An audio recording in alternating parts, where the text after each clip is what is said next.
Okay, our next session today is a panel discussion continuing on the topic of entrepreneurship in India. So they're going to be discussing entrepreneurship, the next wave in the Indian context. As I introduce the panelists for the session, may I request them to please take their seats on stage. Our panelists are Mr. Raj Nair, Chairman, Avalon Consulting. Avalon is an international management consulting firm that advises clients across the world on strategy, business transformation, and innovation. Raj has also co-founded UGAM Solutions Private Limited, a market research outsourcing company that is now counted amongst the largest and most profitable in its space in the world. Next, we have Professor Rakesh Basant, Chairperson, Center for Innovation, Incubation and Entrepreneurship at IIM Ahmedabad.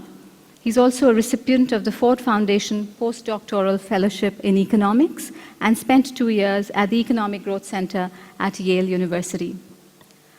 Mr. Vipul Parekh, a successful entrepreneur who was involved in setting up 2 retail businesses, Trinetra in retail, which was acquired by Aditya Birla Retail, and BigBasket.com in online commerce. And the session will be chaired by Mr. Som Mittal, President of the National Association of Software and Service Companies, NASSCOM. Som has 31 years of experience, of which 17 have been in the technology business. Prior to joining NASSCOM, he has served in senior positions in HP, Compaq, and Wipro Infotech.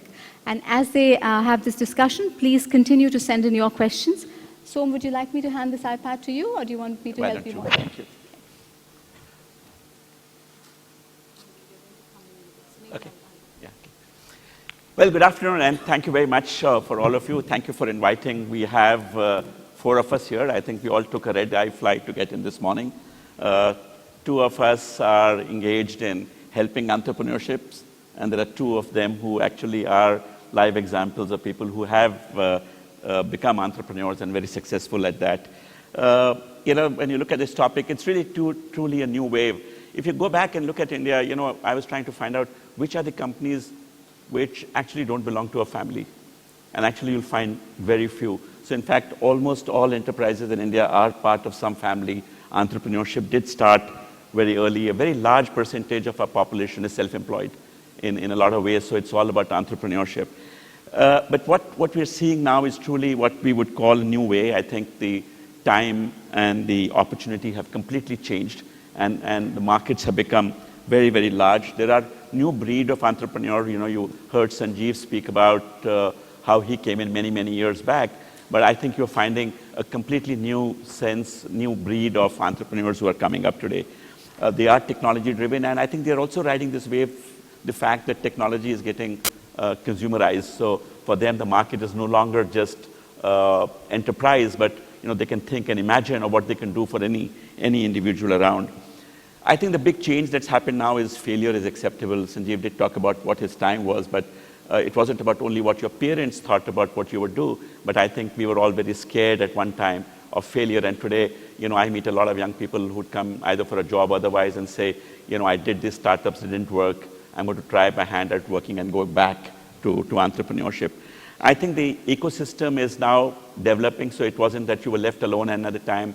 As Sanjay was explaining, there wasn't any ecosystem, and I think that's the big change that's happening and developing. So I think a lot of changes that are really driving the new entrepreneurship.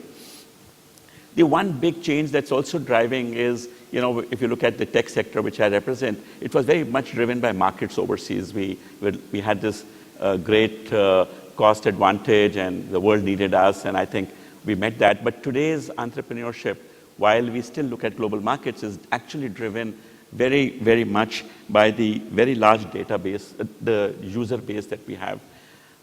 This year, we had 120 million internet subscribers, and in the next 10 years, this number will go up to 650 million internet. So just imagine the large number of people. We already have touched billions of subscriptions on the mobile. Maybe there are 600 or 500 million individual users, but that number is very fast growing. So what has really happened is that you have enabled at the end, and I'm really looking at technology entrepreneurship. I'm sure entrepreneurship is not just limited there. And this is now creating white spaces which people are exploring. So it leaves a lot of people to imagine.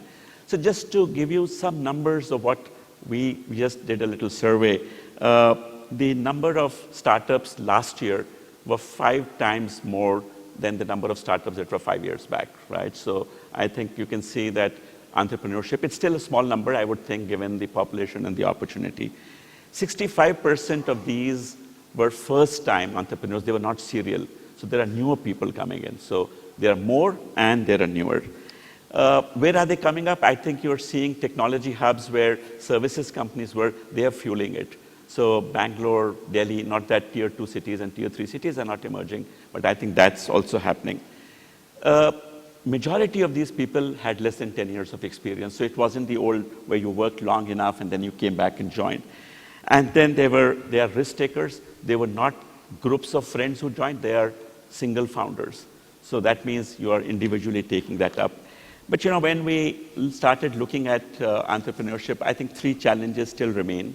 I think our fragile early stage support system, the entrepreneurial capability, who's going to support. You might have a great idea, but do you have that capability? And of course, social factors which still remain. Sanjeev did mention about how first preference for an individual is to take a job, and does the society still encourage entrepreneurship? So, to do this, I think there are many efforts that are going across in the educational institutions. We at NASSCOM just launched, in fact, 2 weeks back, a very major initiative of 10,000 startups in the next 10 years. And we think that, there would be 10-fold increase in the funded startups, 5-fold increase in the startups that would come up. We expect that after the 10 years, we'd probably have 15 $1 billion companies, and I think that's the target that we have set up. But what we are really doing is trying to aggregate a lot of stuff that's happening already and ensure that we can get them startup kits and provide them mentoring. In fact, a lot more evangelizing. So there are people who today in colleges are coming out with ideas, and these are very different nature. So I think there's a lot of action that's on. And I think it may be good at this point to start seeing experiences that you've had and what you think about entrepreneurship today. And Raj, I start with you.